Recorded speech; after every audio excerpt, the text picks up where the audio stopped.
Hello guys, welcome back to solid movie stuff. నేను మీ SRB. కంటెంట్లోకి వెళ్ళిపోదాం. Hype అంటే ఏంటో ఈ వీడియో ఎండ్లో చూస్తారు. ఏది మిస్ అయినా లాస్ట్ 3 minutes మాత్రం అస్సలు మిస్ అవద్దు. ముఖ్యంగా 7th point, detailing come theory 1.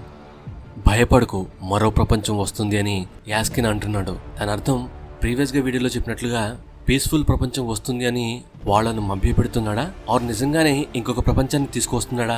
అంటే ఊరు అవెంజర్స్ మాదిరి ఇన్ కేస్ ఆ స్పేస్ ట్రావెలర్ యాస్కిన్ అయి ఉంటే తను స్పేస్ లో ట్రావెల్ అయ్యి వేరే వరల్డ్స్ ని స్పేస్ లో కనుగొని ఆ రెడ్ కలర్ స్టోన్ కొట్టేసి తను ఇలా ఉన్నట్టుండి ఇలా ముసలివాళ్లాగా మారిపోతాడా, ఆర్ ఎంగానే ఉండి ఆ పవర్ తోనే అలా అక్కడి నుండి మళ్ళీ భూమి మీదకి వచ్చేసి కాంప్లెక్స్ ని నిర్మించి అప్పటి వరకు భూమి మీద ఉన్న న్యాచురల్ రిసోర్సెస్ ని ఒక్కసారిగా కాంప్లెక్స్ లోకి పీల్చేసి భూమిని ఎడారిగా చేసి కాంప్లెక్స్ లో పరిపాలన సాగిస్తూ ఉండొచ్చు. దెన్ ఆ స్టోన్ ఎక్కడి నుండి తెచ్చాడో అక్కడున్న వాళ్ళని యాస్కిన్ ఆదేశిస్తే ఆ ఏలియన్స్ వస్తే ఒకవేళ ఈ సర్క్యులర్ ఫైల్ లాగా ఉన్న ఆ సర్కిల్ నుండి పోర్టల్ ఓపెన్ అయితే, ఇంతకు ముందు ఒకసారి movie team first look of Prabhas గారిది రిలీజ్ కి ముందు టైమర్ పెట్టి ఈ పోస్టర్ రిలీజ్ చేశారు. సో నిజంగానే ఒక పోర్టల్ ఓపెన్ అవుతుందా, ఆర్ ఆ పోర్టల్ ఓపెన్ అయ్యేది భైరవ్ కోసమా? సో ఆ పోర్టల్ నుండి లిటరల్ గా మరో ప్రపంచం, న్యూ వరల్డ్ రైజ్ అవుతుందా?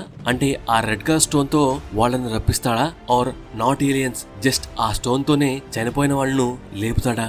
ఆర్ ఇదంతా కాదు, ఆ black colour circular thing reference వచ్చేసి 6000 సంవత్సరాల తర్వాత వెలుగు చూసామనే దానికి రిఫరెన్సా? అంటే 6000 years బ్యాక్ ఈ భూమి మీద విష్ణుమూర్తి స్వామివారిని చూసాం, మళ్ళీ ఇప్పుడు అమావాస్యపు చీకట్లు తొలగిపోయి మళ్ళీ ఆ స్వామివారు వెలుగును నింపడానికి ఈ భూమి మీద జన్మించబోతున్నారు అని చెప్తున్నారా? సో దానికి సంకేతంగానే ఈ గ్రహణం పెట్టిన సూర్యుడికి గ్రహణం వీడబోతున్నట్లుగా చూపిస్తున్నారా?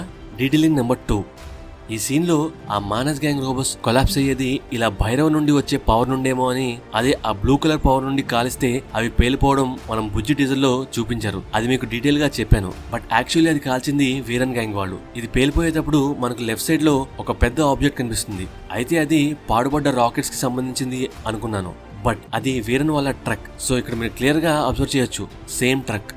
Detailing number 3. ఆ పైన ఏముంటుందమ్మా అంటే, ఆ పైన పెద్ద పెద్ద దెయ్యాలుంటాయి, చిన్నపిల్లల్ని పీక్కు తినేస్తాయని వాళ్ళమ్మ అంటుంది. అది ఏ సినిమానో గుర్తుందా? సేమ్ అదే వైబ్స్. పైన వాళ్ళు నీళ్ళని పీల్చేశారు అన్నట్లుగా రాజేంద్ర ప్రసాద్ గారు చెప్తారు. దానికంటే ముందు పైన నీళ్లుంటాయా అని ఆ పిల్లోడు అడుగుతాడు. సో ఒక్కసారిగా బాహుబలి పార్ట్ 1 రిఫరెన్స్ లాగా అనిపించింది, బట్ పోల్చడానికి బాగుంది. సో ఆ పోలికతో పాటు బాహుబలి 2 రికార్డ్స్ కూడా బద్దలు కొట్టేలాగా ఒక సినారియో ఏర్పడితే అద్భుతంగా ఉంటుంది. Detailing number 4. యాక్చువల్గా ఈ పిక్ లో ఆ ట్రక్ వెనకబడేది ఈ వెహికల్. నేను కూడా స్టార్ట్ లో బుజ్జి అనుకున్నాను, బట్ ట్రైలర్ లో చూస్తే అలా లేదు. అంటే ఈ కార్ పక్కాగా బుజ్జి కాదు, వేరే కార్, ఒక బౌంటీ హంటర్ కార్. సో అది ఇక్కడ మీరు క్లియర్ గా గమనించవచ్చు. దెన్ ఆ తర్వాత భైరవ్ వచ్చి అశ్వత్థామకు ట్రిపుల్ రోల్ లో హాయ్ చెప్తాడు. ఆ తర్వాత సుమతికి హాయ్ చెప్తాడు. నెంబర్ 5. ఇదొక థియరీ.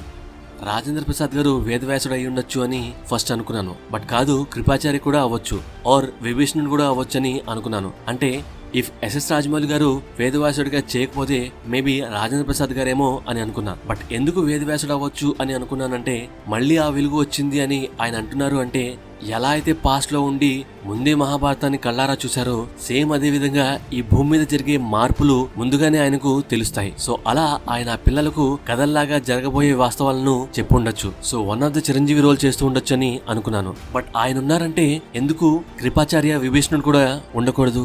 సో వాళ్ళకు కూడా సంకేతాలు తెలుస్తాయి కదా, ఈ యుగపు చివరి యుద్ధానికి సర్వం సిద్ధమవుతుంది, అందులో మనం కూడా పాల్గొనాలి అని. స్టార్టింగ్ లో వేదవ్యాసుడు అయి ఉండొచ్చు అనుకున్నాను, బట్ ఆయన ఫేస్ మీద ఉన్న స్కార్ ని బట్టి ఆయన ఖచ్చితంగా యుద్ధవీరుడు అయి ఉండొచ్చు అని అనుకుంటున్నాను. సో విభీషణుడు త్రేతాయుగంలో శ్రీరాములు వారి పక్షాన నిలబడి యుద్ధం చేశారు. అప్పుడు తన ఫేస్ మీద యుద్ధగాయాలు ఏర్పడి ఉండొచ్చు, ఎందుకంటే మహామహులు సైతం ఆ యుద్ధంలో గాయాలయ్యాయి. అలాగే కృపాచార్య, ఆయన అశ్వత్థామకు ఏమవుతారో కామెంట్ చేయండి. అశ్వత్థామకు చాలా చాలా దగ్గర బంధుత్వం ఉంది. సో ఆయన కౌరవుల పక్షాన యుద్ధం చేశారు. సో ఆయనకు యుద్ధంలో గాయమై ఉండొచ్చు. సో అది మానిపోయి ఉండొచ్చు. బట్ ఎలా అయితే అర్జునుడి శాపం విరాట మహారాజు సామ్రాజ్యంలో ఒక ఉపయోగంలాగా మారిందో, అలా ఈ చిరంజీవులకు యుద్ధంలో వారికి ఏర్పడ్డ గాయాలు, మచ్చలు కలియుగంలో మారువేషానికి ఉపయోగపడొచ్చు. బట్ పరశురాముల వారు అయ్యే ఛాన్సే లేదు. తన మీద ఘాటు పెట్టేంత సాహసం ఎవరూ చేయలేరు. ఎందుకంటే సాక్షాత్ శ్రీ మహావిష్ణుమూర్తి స్వామివారి అవతారం కదా. అండ్ మహాబలి చక్రవర్తి కూడా రాజు కాబట్టి ప్రత్యక్షంగా యుద్ధంలో పాల్గొని ఉండకపోవచ్చు. అండ్ వ్యాస మహర్షి వారు యుద్ధం వరకు రానివ్వరు, ఆయన చాలా పవర్ఫుల్. సో అలా వీళ్ళు కాకపోవచ్చు అని గెస్ చేశా. నచ్చితే కామెంట్ చేయండి. అండ్ అదంతా కాదు, రాజేంద్ర ప్రసాద్ గారు జస్ట్ నార్మల్ హ్యూమన్ బీయింగే అంటారా? ఏమో, ఎవరికి తెలుసు. ఇందులో ఏది బాగుందో కింద కామెంట్ చేయండి. నెక్స్ట్ 6th వన్, ఇది కూడా థీరీ. భైరవ సుమతికి హాయ్ చెప్పే విధానం జస్ట్ లైక్ ఆ శ్రీ మహావిష్ణుమూర్తి స్వామివారు పవళిస్తున్నట్లుగా ఉంది కదా. అండ్ బిఎన్బి బుజ్జి అండ్ భైరవలో శ్రీకృష్ణుల వారిలాగా సందేశం ఇస్తాడు Bhairava. So there is a chance he will be the 10th avatar of Shri Mahavishnumurthy స్వామివారు అని చాలా మంది అనుకుంటున్నారు. సో నాగేశ్వన్ గారు సీక్రెట్లీ మనకు హింట్స్ ఇస్తున్నారా? ఏమో చూడాలి. అయితే అలా డైరెక్ట్ గా భైరవ కల్కి అవతారం కాదు, కానీ మేబీ ఆయనే అవుతారేమో. అంటే it's a big assumption guess. So it's a complete theory. If in case ఆయన జస్ట్ భైరవ్గా సుమతి కోసం యుద్ధం చేసి ప్రాణాలు కోల్పోతే, అండ్ అలాగే భైరవ్ చేతి మీద ఉన్న ఆ వాక్నెట్ సింబల్ ఏదైతే ఉందో దానికున్న చాలా అర్థాల్లో ఇంకొక అర్థం ఏంటో తెలుసా? పునర్జన్మ. మేబీ ఆ సింబల్ జస్ట్ కాంప్లెక్స్ లోకి వెళ్లడం కోసమే ఆయన వేసుకుని ఉండొచ్చు. బట్ వాట్ ఇఫ్ తను మళ్ళీ పునర్జన్మ ఎత్తితే? సో ఆ చివరి యుద్ధంలో సుమతి ప్రసవించే సమయానికి ఇక్కడ భైరవ మంచి కోసం, ధర్మం కోసం, ఆ శ్రీ మహావిష్ణుమూర్తి స్వామివారి కోసం, ఆయన భూమి మీద 10వ అవతారం ఎత్తడం కోసం ప్రాణాలు సైతం అర్పిస్తే ఆ వెంటనే భైరవ ఆత్మ సుమతి కడుపులోకి చేరుతుంది. అంటే ఇక్కడ అర్థం భైరవ మళ్ళీ సుమతి కడుపులో చేరి అదే రూపంలో భైరవ స్వయంగా పుట్టడం కాదు, సుమతి కడుపులో ఉన్న సాక్షాత్ ఆ శ్రీ మహావిష్ణుమూర్తి స్వామివారిలో ఐక్యమైంది అని అర్థం.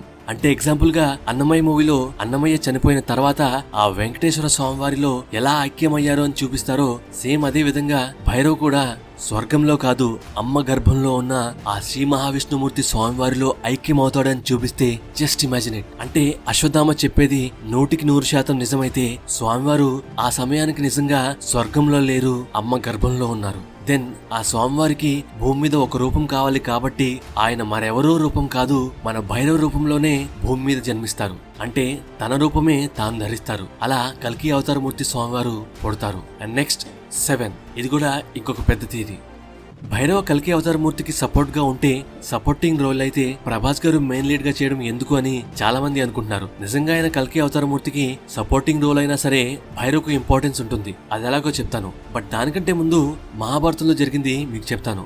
అర్జునుడు ముందుకు ఒకసారి వ్యాస మహర్షి ప్రత్యక్షం అవుతారు. అంటే దానికంటే ముందు అశ్వత్థామ దగ్గర కూడా ప్రత్యక్షం అవుతారు. ఆ తర్వాత వెంటనే అర్జునుడి వద్ద ప్రత్యక్షమైతే అర్జునుడు తనకు ఎప్పటి నుండో ఉన్న ఒక ప్రశ్నను అడుగుతాడు.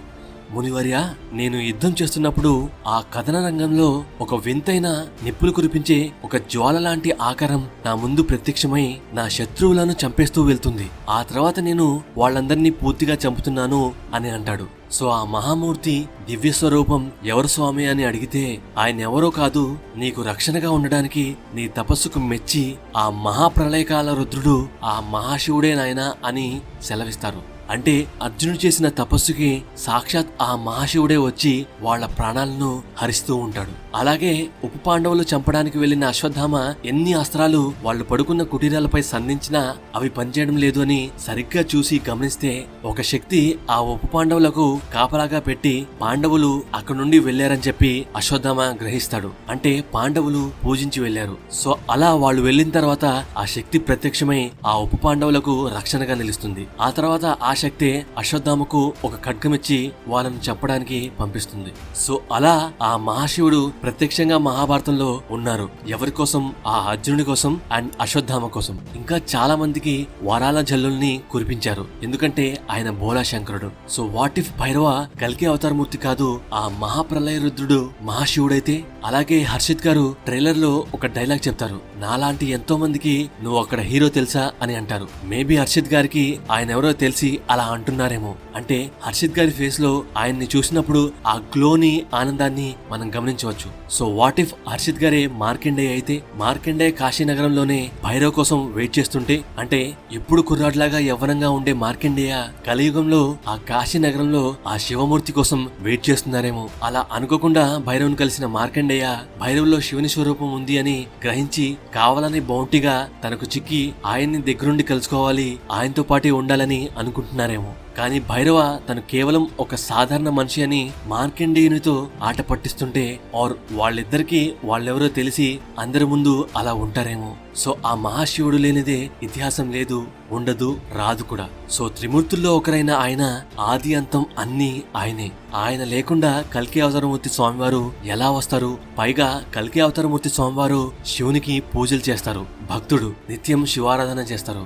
సో కేవలం సిద్ధులు ప్రసాదించడమే కాదు, దగ్గరుండి తన బిడ్డలాగా ఆయనెవరో ఆయనకి తెలిసే వరకు ఆ మహాశివుడు కల్కి అవతారమూర్తి వెన్నంటే ఉంటూ రక్షిస్తూ ఉంటే ఆ సీన్స్ ఎలా ఉంటుందో ఊహించగలరా? అలా కాపాడడం కోసం ఆ భైరవుడు ఆ స్వామివారి కోసం వస్తే జస్ట్ ఇమాజిన్. భైరవ కల్కి అవతారమూర్తి కాదు, ఆయన్ను రక్షించడానికి ఆయన వెన్నంటే ఉండి ఆయనెవరో తెలియపరచడానికి మరియు శ్రీ విష్ణుమూర్తి స్వామివారి ఇంకొక రూపం పరశురాములు వారితో కలిసి ప్రయాణం సాగిస్తూ ఉంటే, కేవలం పూజలు తపస్సు చేసినందుకే అర్జునుడి కోసం ఆ మహాప్రలయ రుద్రుడు ఉంటే, మరి ఇక్కడ సాక్షాత్ శ్రీ మహావిష్ణుమూర్తి స్వామివారి కోసం పక్క పక్కనే నిలబడి యుద్ధం చేస్తుంటే, అంటే అంతటి మహా అసురులు ఉద్భవించి అల్లకల్లోలం చేస్తుంటే వాళ్ళందరినీ సంహరించడానికి వచ్చిన స్వామివారికి సహకరిస్తుంటే జస్ట్ ఇమాజిన్ ఇట్ మ్యాన్. ఇంతవరకు మనం సప్త చిరంజీవుల గురించి మాట్లాడుకున్నాం. ఒకవేళ వాళ్ళు వచ్చి కల్కి అవతారమూర్తితో యుద్ధం చేస్తుంటే అదొక ప్రకంపన సృష్టిస్తుంది అని అనుకున్నాం. కానీ వాళ్ళు మాత్రమే కాదు, వాళ్లకు తోడుగా ఎప్పటి నుండో ఆ స్వామివారి రాక కోసం అనుక్షణం కంటికి రెప్పలా కాపాడుకుంటూ భైరవ రూపంలో ఆ మహాప్రళయ రుద్రుడు వేచి చూస్తున్నాడు అని ఒక ఎలివేషన్ సీన్ గనక థియేటర్లో పడిందనుకోండి, నేను రాస్తుంటేనే ఒళ్ళు జలధరించిపోతుంది. మరి మీకు ఎలా ఉందో? కానీ ఇక్కడ వెయిట్ చేయడం కాదు, ప్రత్యక్షంగా ఆ మహాసంగ్రామంలో ఆ యుద్ధంలో కల్కి అవతారమూర్తి స్వామివారితో కలిసి యుద్ధం చేస్తే ఇంతకంటే హై ఇచ్చే సీన్స్ ఏ మూవీలో అయినా వస్తాయా? ఇన్ కేస్ ఈ స్టోరీ అలా ఉంది అనుకోండి, వాళ్ళొస్తారు అన్న ఊహే అద్భుతంగా ఉంటే కలిసి యుద్ధం చేస్తారు అనే ఊహ మహా అద్భుతం కదా. ఇది జస్ట్ ఒక ఊహ. పర్ఫెక్ట్ విఎఫ్ఎక్స్ తో ఆ ఊహ స్క్రీన్స్ మీద కనిపిస్తే అలా జరుగుతుందేమో అనే ఊహ ఎలా ఉంటుందో ఒక్కసారి ఊహించండి. సో అలా ఈ సీన్ సీక్వెన్స్ మూవీలో ఉంటుందో లేదో నాకైతే ఐడియా లేదు, బట్ దానికి రిలేటెడ్ గా చెప్పిన థియరీ ఇది. ఇన్ కేస్ ఉందనుకోండి, తగలబడిపోతాయి. వీడియో నచ్చితే లైక్ చేయండి, షేర్ చేయండి. 25K కాదండి, 50K రీచ్ అవ్వాలి. ఇక మంచి మంచి వీడియోస్తో వస్తూనే ఉంటాను. మన వీడియో చూసే వాళ్ళలో 84% పీపుల్ సబ్స్క్రైబ్ చేయకుండా చూస్తున్నారు. సో ప్లీజ్ మీరందరూ సబ్స్క్రైబ్ చేస్తే మన ఛానల్ నెక్స్ట్ లెవెల్లో ఉంటుంది. అండ్ అలాగే మనం ఇంకా యాక్టివ్గా పనిచేస్తాం. వీడియో ఎలా ఉందో కామెంట్ చేయండి. Thank you, love you guys.